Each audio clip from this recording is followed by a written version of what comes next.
the Healing Through Love podcast with Charlene Lynch and Rose Davidson. We cannot control what others do, but we can choose how to respond. Dr. Marni Foderaro explains in episode 14. I knew that moment my life would never be the same. And then it was the next day or the day after, I was physically assaulted by him. And, of course, too terrified to go to the police or anything like that. In fact, in my experience, I did not always get the support from authorities because, abusers like this are very, very skilled and calculated and can manipulate and they can make you look so bad. And they've been working on that smear campaign for years. They already have the authorities in their pockets. And so anyway, I was physically assaulted. And this is the weirdest thing I think that he said to me. It was really strange. He said, "Don't you dare divorce me." Welcome to another episode of Healing Through Love. Each week, we share ideas, experiences, and resources to increase the awareness of domestic and family violence and to empower survivors to grow and thrive. We talk with experts who share their advice, or with people who have experienced abuse, no matter where they are on their journey. This is all about healing through love. And now, here are your hosts, Charlene Lynch and Rose Davidson.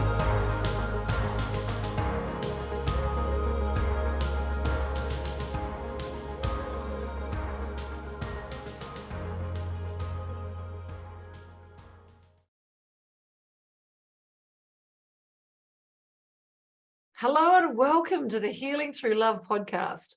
I'm your host, Charlene Lynch from charlenelynch.com. Healing Through Love is a social enterprise whose vision is to shift awareness on domestic and family violence within the community and support survivors and victims. Our mission is to provide family and domestic violence survivors with a soft place to land by offering advice and services available to them and their families. We interview experts and survivors who share their personal stories and offer advice to those who have experienced abuse, no matter where they are on the healing journey.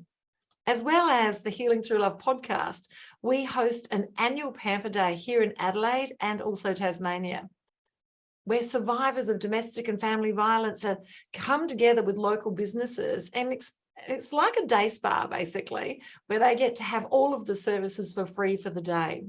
And today we've got a very special guest. We've got Marni Fernando, and I probably got that wrong, but she will correct me. She's an award-winning writer, speaker, and educator, and a survivor herself. She's dialing in today from America, and she's going to share with us the story of her beautiful books. Hello, Marni. How are you? Oh, I'm doing great. Thank you so much for having me on your show. It's such a privilege. Now, it's early morning for you. It's late evening for us.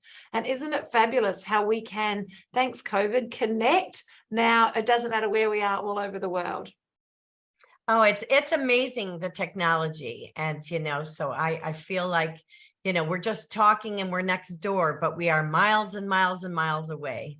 It's so true. Now, there's a story behind your first book and the series of events that led up to that. Are you open to have a chat about that? Oh, of course. Yeah. The first book that I wrote, and it's won a lot of awards, and it was endorsed by James Redfield, who wrote The Celestine Prophecy. It's a spiritual fiction called God Came to My Garage Sale. And, I finally, after 27 years of marriage, got the courage to leave my abuser. And, in that, as many of your audience knows, you lose everything. You lose your house, your money. In my case, I even lost 2 adult children to parental alienation, which is just a devastating, form of family trauma and abuse. But I ended up having to have a garage sale, and I don't know if you call them that out there, but where you pretty much have to sell things. You don't make any money, but you know, at least go through the process of unloading your material possessions. And in my case, I unloaded my hopes and dreams for my future. But, you know, instead of being sad or angry, I was really in a state of love, like how I'm wired. I'm just wired as an empathetic, you know, loving soul to look at things in a positive light. Like this is part of my learning journey. And at that garage sale, I had some miracles that happened, some spiritual miracles, that I came away with the feeling that I was loved and supported, even though I was going through the biggest life challenge and transition that I could ever imagine. And so that was the start of my writing journey. And, you know, after I retired from a wonderful 35-year career as a high school special education teacher, 12 of those years I was in the university level as a graduate school adjunct professor. I decided after losing everything to just make a big move. And I moved from the Chicago, Illinois, USA suburbs to the Caribbean where I live. So I live in the Caribbean for the last 3 years. And during that time, the writing has been extremely healing. And I ended up writing a 5-book series called True Deceit, False Love that addresses domestic violence, narcissistic abuse, parental alienation. And then, of course, you need to do the inner work, the deep dive into your own foundation, your family of origin, to kind of understand, you know, what you've been through and how your predisposition contributes to the situation. And so we also, you know, look into intergenerational family trauma. So that is, you know, a little bit about my books and about my background that led me to this journey. I love it. So you found the whole process of writing and journaling really healing. Most definitely. Yeah, you really can kind of sit with your thoughts and, you know, really go through things. And I think it's just very, very healing. There's so many other things to do too, that to help you get through, you know, these traumatic situations. But yeah, I found healing or writing to be very healing for me. So how did you get started in the journey of writing? Like there's one thing to sit and write your journal. There's another thing to sit and write some notes and to-do lists and escape plans, if you will. Yeah. But how did that formulate into becoming a book? Was it intentional or was it accidental? Like, what was that process? You know, that's a great question. And actually, I wish that I had written an escape plan, because I could have saved myself so much heartache and so much loss. You know, I may even have my adult children in my life if I had had an escape plan, but I didn't. I just followed my gut feeling. But, you know, when it came to the award-winning spiritual fiction, God Came to My Garage Sale, I just was compelled to write about these experiences. And, you know, plus I was just living in so much trauma, but with so much joy and happiness, you know, so that was very conflicting. But when it came to the True Deceit, False Love series, I did not set out to write this book at all. And I'm not someone who actually journals and keeps a diary or anything. But what I was doing is I would be trying to reach out to learn about what I went through. I didn't even know about narcissistic abuse or parental alienation or word salad or smear campaign or all these different terms that are thrown around in this community when you tune into a podcast or read the literature, you know, or read people's blogs or whatever. So I would just write a little note to myself, hey, look up what this is, you know, golden child, scapegoat child. You know, I didn't really know all of this stuff. Before I knew it, I had 100 terms to look up. And then it wasn't much longer, I had 1,000 terms to look up. And then after it got to over 10,000 terms, I'm like, okay, this is helping me because I'm trying to understand the domestic abuse I've been through. I'm trying to understand, to get inside the mind of a perpetrator, an abuser, a criminal, because that's so, foreign to me. So I ended up saying, listen, I'm going to put this in a book because there's just too many terms that I need to connect the dots to my experience. So I wrote my first book of True Deceit, False Love, and thought kind of that was that.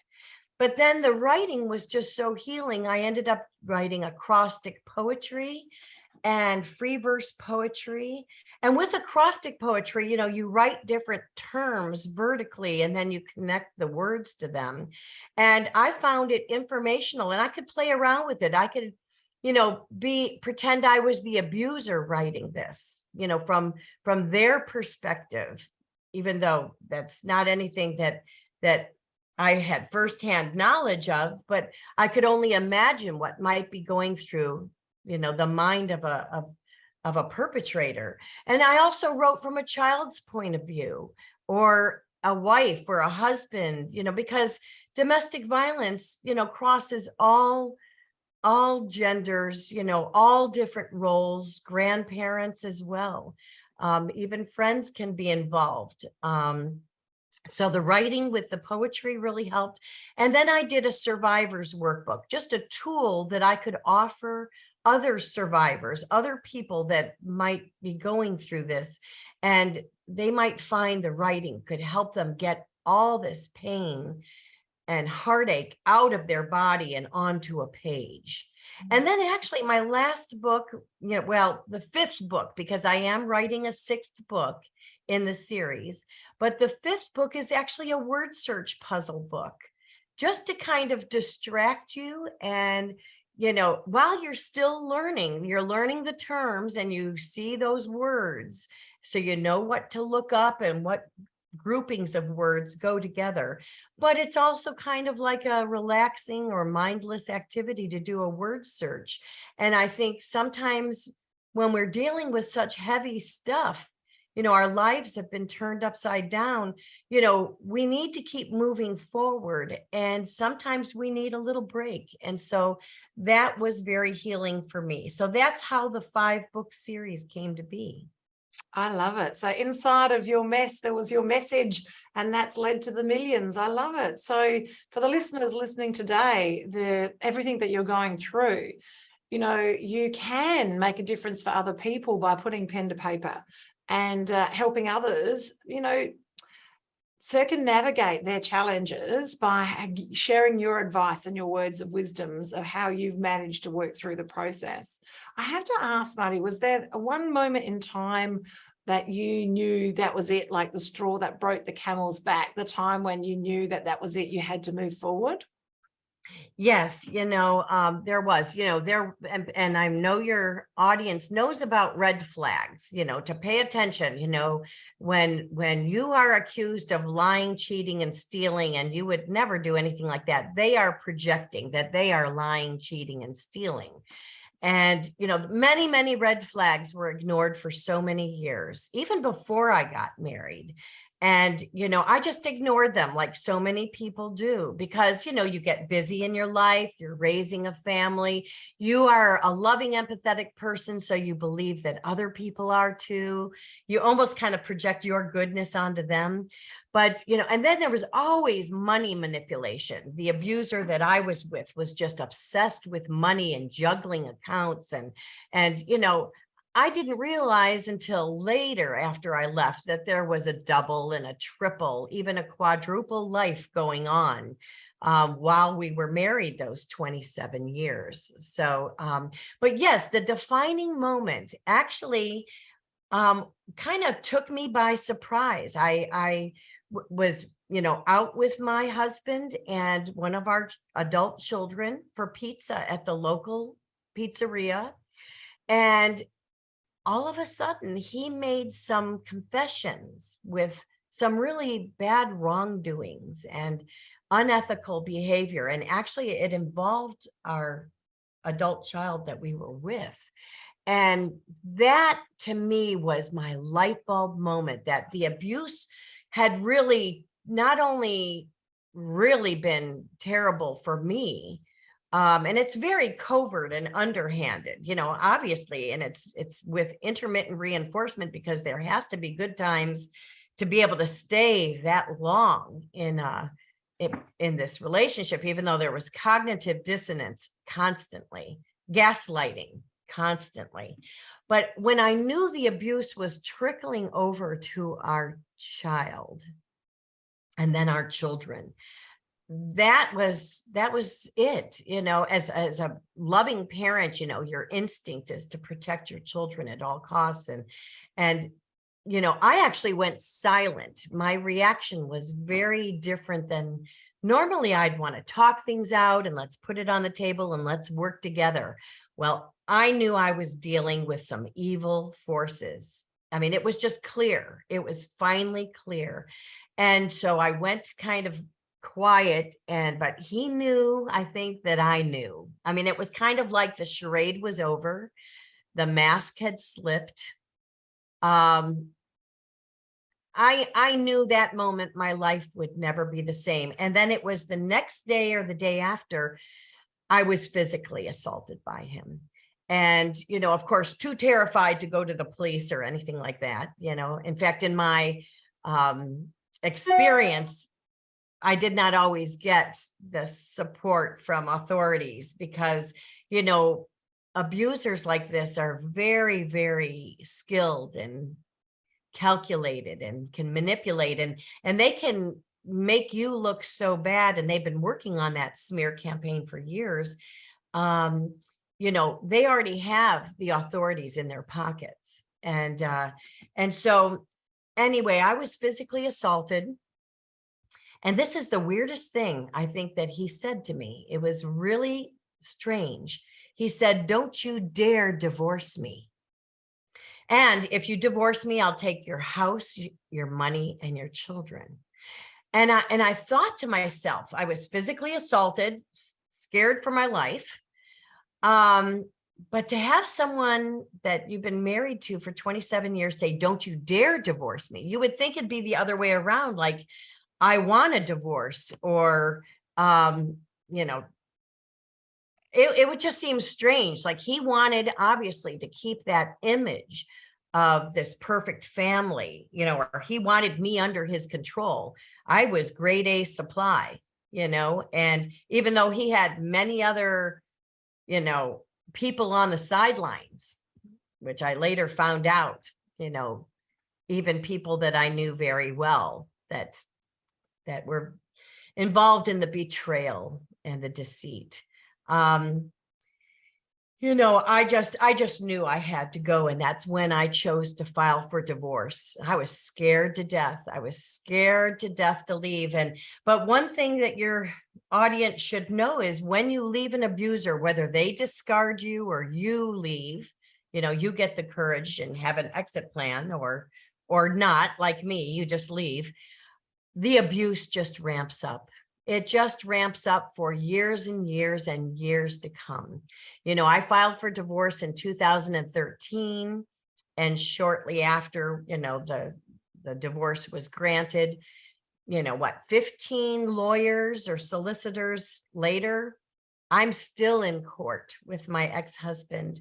He's still taking me to court to engage me in this legal chaos, with false accusations, and it's all money motivated for him, even though it's not money that he needs. He needs the power and control, and he needs to continue to try to be a force in my life. When I've really moved on, I've moved to a beautiful location. I found love again.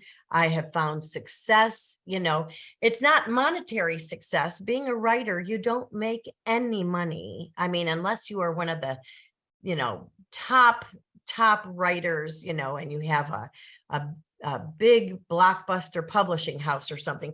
I am rewarded not in money, but just in the knowing that, I'm following my passions. I'm living a happy life despite the efforts to try to bring me down, even by taking the children away. And it's been, almost a decade. It's my spirit is filled with love, and I know the truth. And actually, deep down, I believe my adult children know the truth as well. And they're, because of Stockholm syndrome or independent thinker phenomenon, being in a cult, being in fear, they're not going to make the change until they might have some sort of light bulb moment of their own and get the strength to, look at the reality of it all. And how challenging is that as the people that are around you that could have given you that support to help you leverage yourself out of this were the people that were portraying you in the process? So that makes it even more challenging to be able Definitely, you lose your support system. These abusers have done a smear campaign on you with outright lies that are just crazy or just believable half-truths. And they will say that you are mentally ill, or you are suicidal, or you are abusive, when you're not any of those things at all. And you don't know what these people are saying. In fact, there are times I've actually heard him say to people, now don't say this to another person, just, I want you to know the truth. And because I care about you, I'm telling you something about this person, which they want that isolation and that secrecy because they're lying. They're setting a stage so that when you need your support system, you need your friends, your family, your neighbors, no one is there to support you. And you really are on your own to navigate, how you're going to get through this. So being out the other side now, you were having a conversation with your younger self 10, 15 years, even 20 years ago. What would you tell yourself that you'd need to know to get through the process? Oh my gosh, I would say pay attention to red flags. If something in your gut intuition doesn't feel right, like you're being gaslit to believe a false reality, to believe that you're not worthy, even though you're capable and accomplished and everything, they whittle away your self-esteem. I would say really pay attention to that. And when you start to realize that someone has lied, and someone has betrayed you, they don't deserve, a third, a fourth, a fifth chance. You know what I mean? You have to, I would say to my younger self, pay attention to those red flags and to those feelings and get yourself to safety and surround yourself with people that are more like-minded, that have the same values that you have of honesty and goodness and love. Okay, so pay attention. So give that space between thought and action and pay attention to what's happening. So watch the patterns and make sure that you've got a support group around you that you trust, that are not necessarily influenced by the protagonist as well. So like a safe harbor. And then your other concept is to build your self-worth as well, so that you are bulletproof basically and more resilient to what's going on in that environment. Did I nail it? Right, you did. And for me, writing very much helped. Actually, a change of scenery was wonderful for me. Just to kind of, follow my passions and my dreams. I love being out in nature. I love being around other cultures. Moving to an island was a perfect place for me to live out my passions. And then, you've got to be more discerning about who you let in your life or who you keep in your life, because actually when some of these people you think were supportive and had your back, they could be the people that betrayed you the most. I had a best friend that I've known much longer than the perpetrator, and the betrayal was unbelievable. And it was shocking because that would be the last person you would expect, but then you learn about being in trauma bonds with people. You learn about, that you need to protect yourself more. So I think being more discerning about who you let in your life or even who you keep in your life. You might realize that, you're bonded, of course, with some family members, but that they don't really care about you and what you're all about and your feelings. It's all about them. Or they want to keep the relationship going because it looks good to the outside, as opposed to following how you feel. If you don't feel, loved, if you don't feel supported in an authentic way, you need to really reevaluate some of these relationships and step back. And it's not like you're trying to punish them or accuse them. You're just protecting yourself. You're learning finally to put up some healthy boundaries. And, people sometimes, they don't mean to hurt you, but they do. And sometimes the patterns are just so ingrained in the relationship that, there's not going to be change at a certain point. But you can only change yourself. And you don't want to change other people, but you can look within yourself and say, who I want to surround myself with. How do I want to spend my time? Do I want to engage in something that's just going to be more negative? That's not for me. It's true. Proximity is power. They say you are the average of your 5 closest friends. So, and that's easy to say now out the other side when you're in that bubble from the inside looking out. We don't have as many friends in our proximity, and the ones that we do have, we sort of trust because we lean on them.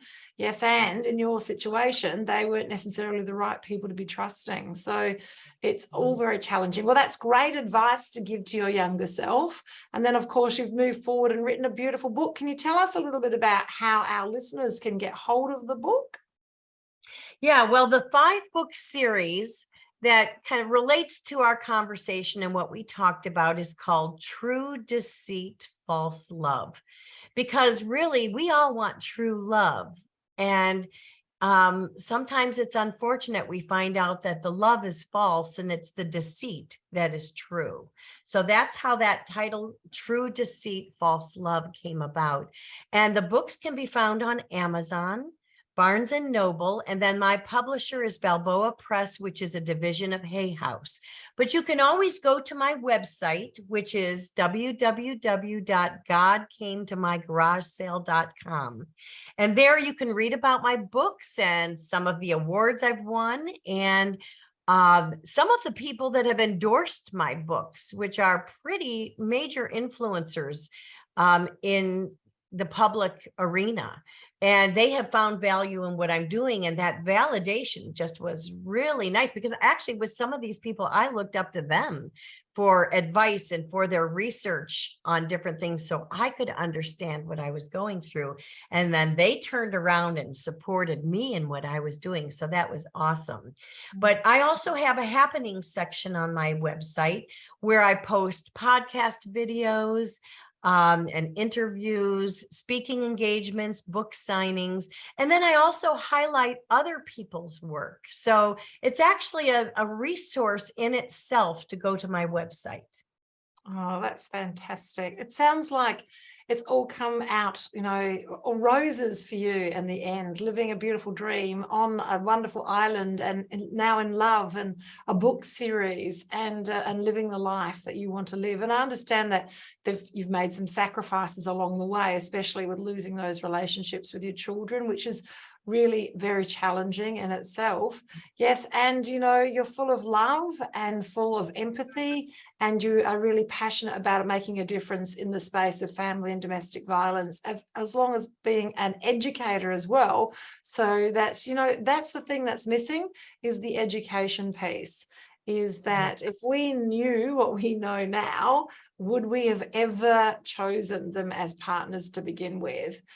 Absolutely not. I could answer you that. Absolutely not. They choose you because you're at a vulnerable state. They choose people that have just come out of a relationship or have some trauma of their own, because then they're in a position of power and authority, and you kind of feel like, oh, I finally met my soulmate. So you are actually a chosen person. And actually, with parental alienation, many targeted loving dads and moms that find themselves in these abusive situations where they don't have their kids in their lives, they're chosen as well, because the kids know their love is unconditional, that they are the ones that are honest and gave them the foundations they needed as kids. It's the other parent that their love is unconditional, and there's a lot of fear that goes with that. And so it's true to be said also about family violence as well, that if Right. we knew what we know now, that Yeah. we would be able to call it out.